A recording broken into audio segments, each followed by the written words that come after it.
سلامونه، زه سیام پسرلی یم. نن په یو ډېره مهمه موضوع غږېږم.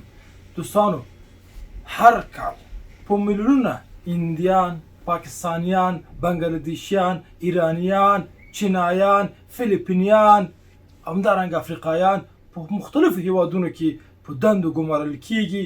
په نړیوالو شرکتونو کې دوی دندې لري. تاسو پوهیږئ د ګوګل شرکت اجرایوي رئیس څوک دی؟ د ګوګل شرکت اجرایوي رئیس یو هندي دی.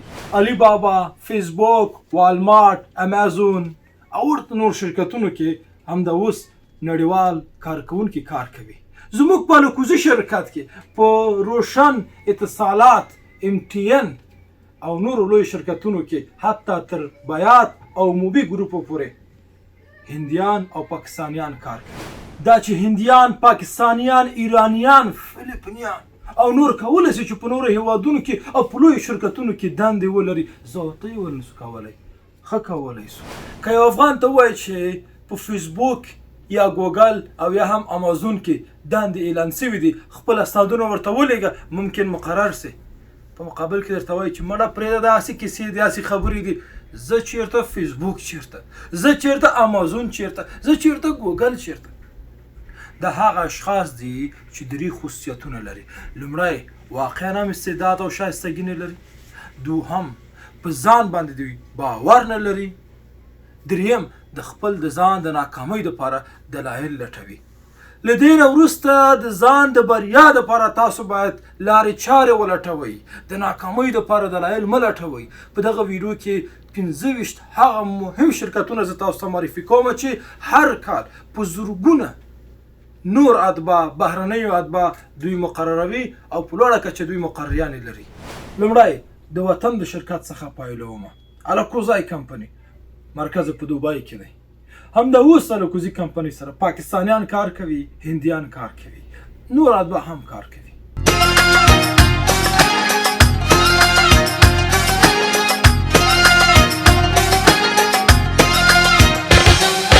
دوهم، ډیلایټ کمپنی ده. ډیلایټ کمپنی چې مرکز په برطانیا کې دی، څانګې په نورو هیوادونو کې لکه په امریکا، استرالیا او په نورو هیوادونو کې لري. تر 300,000 کسان ورسره کار کوي او هر کال تر 1500 نړیوال کارکوونکي مقرروي یا د نورو هیوادونو اتباع مقرروي. Every day I feel that being part of this team has been a blessing. دریم، والت ډیسنی کمپنی ده. دا کمپنی تر 1400 کسانو پورې هر کال د مختلف هیوادونو اتباع مقرروي او تر 200,000 کسان ورسره کار کوي. څلورم، د سیسکو کمپنی ده. سیسکو په اړه تاسو معلومات لرئ. دا یو معتبره ټکنالوژي کمپنی ده چې په مختلفو برخو کې کار کوي. نیټورکینګ برخه کې، پروګرامینګ برخه کې کار کوي او هر کال تر 2200 کسانو پورې د نړۍ په کچه د حق لري چې مقرر کړي. مرکز په امریکا کې دی. پنځم، بانک اف امریکا دی. د امریکا بانک چې په امریکا کې موقعیت لري، هر کال د 200 څخه تر 1000 تنو پورې د نړۍ په کچه مقرروي. دغه بانک سهم لري. د دې ترڅنګ چې د امریکا داخلي اتباع مقرروي، حق لري چې تر 1000 تنو پورې د نړۍ په کچه مختلف اتباع مقرر کړي. شپږم، اپل کمپنی ده. د اپل د نوم سره تاسو آشنا یاستئ. تلیفونونه به هم کارولی وي، موبایلونه هم دغسې لپټاپ به هم کارولی وي. دوستانو، اپل په کالیفورنیا کې موقعیت لري او هر کال تر 3 الی 4 زره پورې حق لري چې د نړۍ په کچه مختلف اتباع مقرر کړي. اووم، امازون ګروپ اف کمپنیز دی. امازون د نړۍ په کچه فعالیت کوي چې هر کال د 2200 څخه تر 8000 پورې نړیوال کارمندان مقررولی شي او دا د نړۍ په مختلفو هیوادونو کې فعالیت لري. سره کمپنی ده. واشنگټن پوسټ او نور لوی شرکتونه د امازون تر چتر لاندې کار کوي. اتم، فیسبوک دی. دوستانو، د فیسبوک د نوم سره آشنا یاستئ چې شاوخوا 2.6 بیلیونه کارکوونکي لري.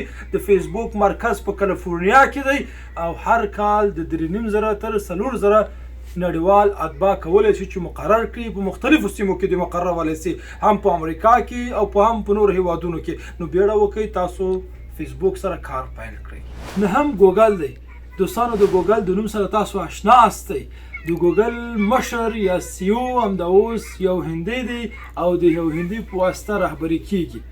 د ګوګل مرکز په کالیفورنیا کې دی او په مختلفو هیوادونو کې څانګې لري او هر کال ګوګل کولی شي چې د 6,000 څخه تر 8,000 پورې بهرنۍ اتباع په امریکا کې مقرر کړي.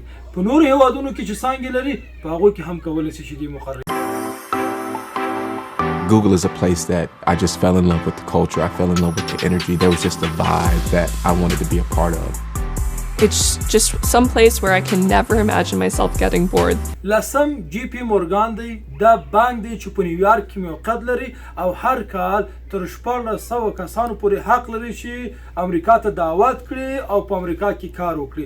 یعنی که چیرې تاسو د بانکونو بانکداري او بانکي برخو کې معلومات لري تجربه لري تاسو کولی شئ چې اپلای وکړئ او دنده واخلئ. Wake up, London. Rise and shine, Shanghai. What's up, Mumbai? New York, New York. Get out of bed. Greet the day. It's time to make a difference. Forge ahead with new ideas and work together. You'll dream bigger. یولسم مایکروسافت کمپنی ده. د مایکروسافت د نوم سره آشنایي لرئ. ټکنالوژي کمپنی ده. تاسو د وینډوز انټرنیټ دغه شبکو سره آشنا هستئ چې د مایکروسافت کمپنی په واسطه رهبري کیږي. هر کال د 5300 تنو په اندازه کولی شي چې نړیوال اتباع په امریکا کې مقرر کړي. دغه شرکت په مختلفو هیوادونو کې څانګې لري. تاسو کولی شئ چې پاڼې ته ولاړ شئ وڅارئ او دنده ځانته پیدا کړئ. 12 نټفلکس دی. نټفلکس لکه یوټیوب میډیایي شرکت دی چې فلمونه نشروي او هر کال حق لري چې تر 200 تنو پورې امریکا ته دعوت کړي او دوی سره کار وکړي. 14 د نیک کمپنی ده. نیک خولۍ به مو کارولی وي یا بوټان به مو کارولی وي یا پتلون به مو کارولی وي. نیک د نړۍ په کچه یو ستر او پیژندل شوی نوم دی. مشخصا د نیک بوټان په نړۍ کې خلک ډیر کاروي او نیک کمپنی هر کال تر 3 الی 4,000 تنو پورې کولی شي چې مقرر کړي. 14 سونی کمپنی ده. د سونی تلویزیونونو سره به آشنا هستئ. سونی موبایلونه به مو کارولی وي. سونی یو جاپاني کمپنی ده چې مرکز په توکیو کې دی او هر کال تر 4 الی 500 تنو پورې اجازه لري چې بهرني اتباع مقرر کړي. 15 سټاربکس کافي دی. هغه کسان چې کافي چکي د دغه نوم سره آشنا دي. سټاربکس کافي په ټوله نړۍ کې نوم لري. دغه کمپنی مرکز په سیاټل کې دی. دا کمپنی هم هر کال تر 4 الی 500 تنو پورې حق لري چې امریکا ته دعوت کړي او په دغه کمپنی کې کار وکړي. 14 د ټاټا کمپنی ده. ټاټا اصلا یو هندي کمپنی ده چې مرکز په ممبئی کې دی او څانګې په امریکا، یوکي او په نورو هیوادونو کې دي. د حق لري چې هر کال د 2,600 څخه تر 8,000 نړیوال اتباع په امریکا کې مقرر کړي. 15 تسلا کمپنی ده. د تسلا نوم سره آشنا هستئ. هر کال تر 800 تنو پورې کولی شي چې بهرنۍ اتباع مقرر کړي. 18 ټویټر کمپنی ده. د ټویټر مرکز په سان فرانسیسکو کې دی یعنی امریکا کې موقعیت لري. کولی شي چې هر کال تر 300 تنو پورې بهرنۍ اتباع مقرر کړي. 19 د اوبر کمپنی ده. د اوبر د نوم سره آشنایي به لرئ. اوبر اصلا د موټرو د چلولو کمپنی ده چې ډیری خلک ورسره کار کوي. مرکز په کالیفورنیا کې دی. دغه اوبر کمپنی په نورو هیوادونو کې هم څانګې لري او هر کال د 2,000 څخه تر 8,000 کسان کولی شي چې د نړۍ په کچه مقرر کړي یعنی بهرنۍ اتباع امریکا ته دعوت کړي تر څو په دغه کمپنۍ کې کار وکړي. 20 والمارټ کمپنی ده چې هر کال تر 1400 تنو پورې بهرنۍ اتباع مقرروي. په دې ورسو کې والمارټ د افغان مهاجرینو سره ډیر مرستې اعلان کړي او اعلان کړی چې افغانانو ته په مقررو کې ځانګړي سهمیه ورکول کیږي. 21 اکسنچر کمپنی ده چې تر 500,000 کسان پکې کار کوي. هر کال زرګونه بهرنۍ اتباع په امریکا او نور هیوادونو کې مقرروي. که چیرې تاسو هم د ټکنالوژۍ سره مینه لرئ لاړ شئ دغه صفحې ته ولاړ شئ د اکسنچر پاڼه وڅارئ او خپل اسنادونه وسپارئ. 22 اوریکل کمپنی ده. اوریکل کمپنی سره دا اوس د 150,000 کسانو په اندازه کار کوي او هر کال د 3 الی 4,000 تنو پورې کولی شي چې بهرنۍ اتباع مقرر کړي. درېشتم کپ جیمیني کمپنۍ ده چې تر 200,000 کسان ورسره کار کوي او هر کال د 800 څخه تر 1000 تنو پورې کولی شي چې بهرنۍ اتباع مقرر کړي د دغه شرکت پاڼه وڅارئ او خپل سندونه ورته وسپارئ.